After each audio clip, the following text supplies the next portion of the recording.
not the best way to go. There's a lot of heroes that Wise can play, so That's true.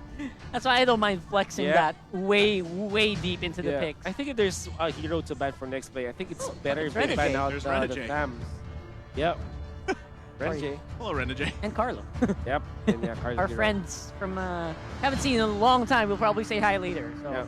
I think it's much better if they ban the Thams for next play Evos because that's a hero that Natalia might not have a great time like disturbing or invading against. So very difficult.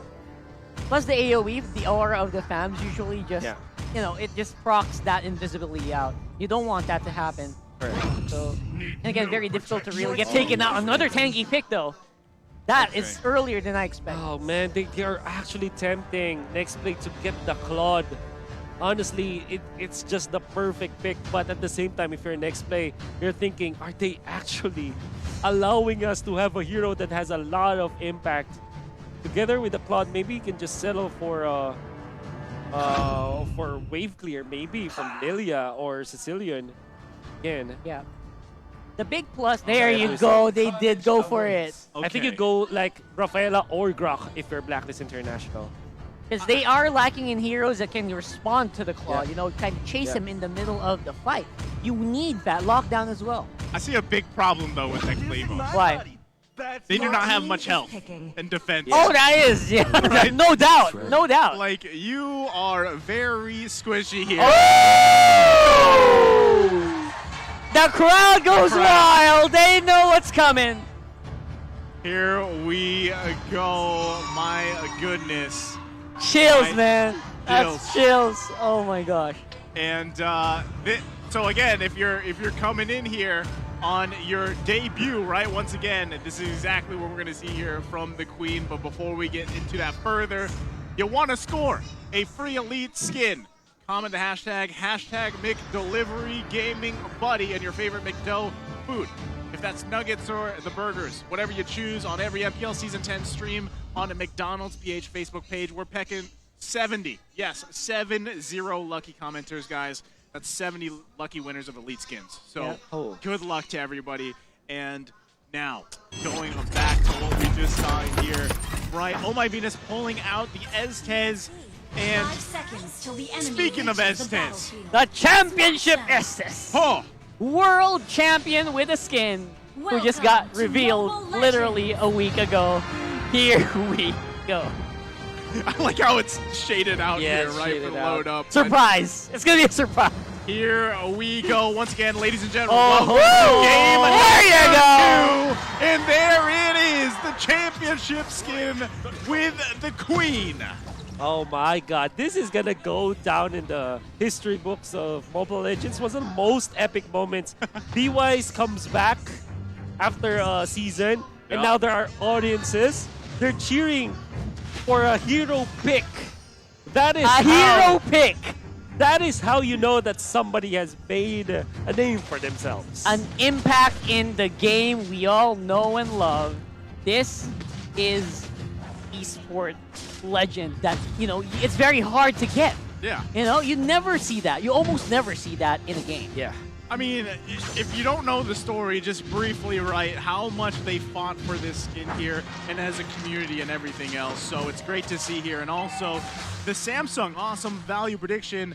This is in Filipino, so, you know, how 10%. much percent is the win rate? And yes, the 10% controversy that's going on here. But already, early action. Oh, that's a very good action there from NXPE. They go for Wise and the passive. Oh, the actually, that's not going to be able to hit. I mean, even the passive is not going to be able to save him. He goes down. That's 1-0 for NXPE. And that's because the SS is nowhere to be found in that scenario. Well, that's a great rotation from next play, actually, to find... The rotation was from purple buff, orange buff, and then the Scale Blizzard. That's amazing. It actually is. That's going to be Kaji in trouble. Pops up the real world manipulation. Miko cannot get out. Miko is going to be taken for another kill. Can I just say the confidence you have here in your teammate to just stay into that, get the heals, and follow up? They fast cleared the lane when they were being bombarded. Haji actually focused on the minions, So now he gets level 4.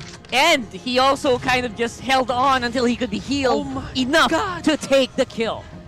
Man. That was nuts. That's the micro play here coming out from Blacklist International, right? So, still, we gotta say, NXPE of us is in the lead here in terms of gold. They got that nice, good first blood here to slow down Wise a little bit. We'll see how they play around that, though, right? They are technically setting the pace here, but Blacklist International being quick to get this one back, and they're going to be fighting for it, right? Again, I want to comment here on H2O playing, again, an assassin that maybe we're not used to seeing so much, right? But the Hayabusa, you know, how is that going to work? It's not running the jungle emblem. You've got the high and dry, plus you have the Natalia looking to focus in the jungle. Ooh, Wise on the box, just not sturdy enough to withstand the attacks of NXPE. Are going to be able to get a kill, another to the blue side. Oh, my beans on the top side, keeping Oheb alive for the meantime. Again, H2O staking close to the Hayabusa is going to be able to get some action down. Mycophobia, though, able to get a kill on Edward. But this is going to be great for NXPE Evos because now they understand the strength of their composition, that it is leaning towards on the right side where the XP lane is. And this bottom lane is heavily in favor of the Dyrot because of just the natural matchups between Dyrot and Esmeralda. And what I like about what NXPE is doing is that they actually took advantage of that. They used James to invade the jungle of Blacklist International on the purple side of Blacklist International. And because of that, they had valuable kills against Blacklist International. Yeah, and now this next turtle is going to be coming up here, and I expect Blacklist International actually to focus on this one. We'll see if NXPE Evos can actually contest this. They're in good positioning. Mycophobia trying to find a moment here, or an angle himself. They're going to reset the turtle for now. So again, the favor here is in NXPE Evos. Don't have to clear that with the Blazing Duet, but the setup once again. That's a really, really good pop-up there, but Yelly Hayes won't really get any follow-up. Although Edward's gonna get assassinated there real quick. We got the Domain of the Moon Gods, not gonna be able to keep Blacklist alive. That's a double kill for James, and the Estes gets removed from the map. I like this. I like seeing James on a more proactive hero here, right? I mean, typically with Uranus, you're not going to see the plays you're making here with the Dyroth here. The big question, though, once again, this is expected from a lineup like Oh this. my goodness! And there it is, once again, my point. This is expected from a lineup that NXPE Evos has, but how long can you burn at this strong until Black International comes back into the game? That is the big thing. So if you're NXPE Evos, you need to end the game fast. Yeah, Yelly Hayes with the Julian ults, man. Those are so many money ults. I love it. Chains, man. I feel like he's really taking care of. Look at that. Beautiful. Level. And they were separated by a wall. Exactly. How do you do that? That is beautiful game play coming in from NXPE though. I also want to commend Mycophobia's making another move on the bottom lane. Once again, Non-stop action. taking a page out of his former captain's book in MPL Philippines when he was playing with Baloyski. He learned a thing or two, basically. Definitely. I would say a lot more than. than the finger too, man. That was beautiful. Again, swinging from the mid, way to the bottom. It was just so smooth from NXPE. Man, Wow. right now, like I said, they're going to be taking full control here of this early game. It's 9-1, ladies and gentlemen. NXPE Evo setting the pace and still going. I mean, they're going to clear the lanes here. H2O should be fine. But this is the thing, once again, NXPE Evo, every hero across the table here is able to just continue to press on the gas, keep that fire lit. And at the same time, what can Blacklist International do here to get in the game?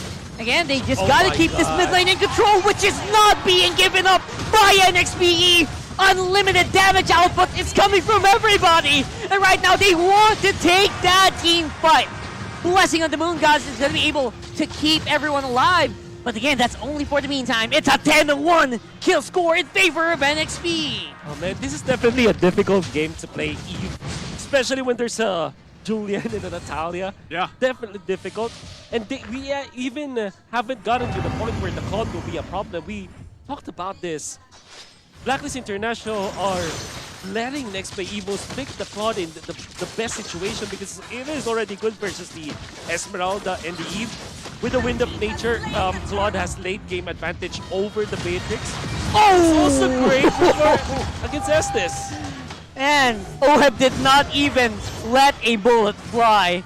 He got demolished there. But again, answered really quickly. This time around by Blacklist. Nice shutdown there for Haji here, but still, next play Evos, I mean, Picophobia was eventually going to go down. He's making some insane plays here, and that's what we're going to expect to see, right? Another BOD going to be picked up here by H2O. So the damage is obviously there for next play Evos. They want to keep being careful, though, but once again, like you just mentioned, Wolf, Donut, right? He's picking up those items already on this Claude. He hasn't really had to do much, right? He's just farming out of his mind here. So late game, when that damage kind of falls off a little bit on the Natalia, and when you kind of lose that surprise factor, you still have Donut there, right? So we're kind of seeing Blacklist International default back to that kind of Ube strat. They want to stick together. They got to make sure on the same side that Oheb doesn't fall here, right? He's already died twice. He doesn't have any kills himself. And it's got to be the turning point for them as Blacklist International is starting to look for setups here. I mean, at this point, Blacklist is just keeping Oheb alive. And they're spending so many resources while the rest of their jungle is being invaded right now by NXPE. And for the meantime, again, Micophobia is nowhere to be spotted on map. He is lurking just like a thief in the night, ready to pounce at the moment's notice. At this point, Blacklist International really needs to channel the Ube. Yeah. They gotta stick together as a 5 unit. Together now. But if you do that, you are vulnerable to Yelly Haze's chains. And that's scary. I mean, this is the thing, right? You pretty much just choke out Wise here. Wise hasn't had any, I feel like any space, any buffs in his jungle. And Almost zero impact, to be honest, You're just a in the sitting game. duck on a Baksha jungle, right? There's not much you can do here. And yes, he's going to get, you know, slowly those items that he needs, but at this point, you can't really do anything. And we're going to see that first Lord going in the hands here of Next Evos just for free. Can I just say, Coach Pao, huge props. You were able to draft a comp that has a Blazing Duet and a Chain. Big AoE hitters, while you take out people who are roaming using the Natalia. I mean, if you look at the draft, it's so squishy. Yeah. But with Reckless Abandon, they're able to control the map with just enough burst damage. They find their timings right. This glass cannon build from Next Play Evos is gonna pan out well. They're actually, they have good spread. Because if you factor in also the Hayabusa, that's a lot of pick-up potential. Yeah, almost unlimited damage output and pick-off potential for NXPE's lineup. Yeah, I'm wondering too, again, like, when does that fall off, right? Good question. When does this lineup that Next Evos took to the table here, when does it fall off? Because now we're at the 10-minute mark, right? Luckily, they've got pretty much all the objectives in their favor. They also got that Lord here. So they're feeling good about that. But at the same time, right, I'm going to say it again. They have to end the game even before that 15-minute mark, hopefully. So as they continue to siege down this mid lane, looking for a setup here. Lord is just marching down that bottom lane. They're going to be looking to crack open the base here for a Blacklist International. And there you go, the Lord's on the bottom. It is a 4-man squad here. Edward's on top. Lord is going to get willed down. The Spox is going to be landed, and they're able to defend. Blacklist's AoE is starting to actually get bitten out. Their damage is starting to improve. That's the wall that they are able to build. It's very difficult to break down, and you saw how quickly they actually fended off the attack from Next Play Evos. Not even breaking a sweat. It's crazy because if you look at Haji doesn't even have that many items. True, But, that's I mean, true. he's literally got the Ice Queen wand to help him slow people down a little bit longer, but he doesn't actually have those damage magic items that he's going to have later on. That's why I'm saying, you know, at some point, Next Play Evos needs to punch this one in to take it to game 3 here, because at some point, too, Oheb's already got the 2 core items he needs, and if he can survive some of that burst coming out here from Next Play Evos, that's why we see him picking up these defensive items as well, and then you pair up the sustain. If they can just outlast the initial burst from Next Play Evos, they're going to slowly come back to the game as longer it goes. Yeah, the funny thing is Hagi doesn't even want to go for those glowing wands yet. He's going to go for a little bit more armor to withstand the attack from the mid, which is, again, very difficult.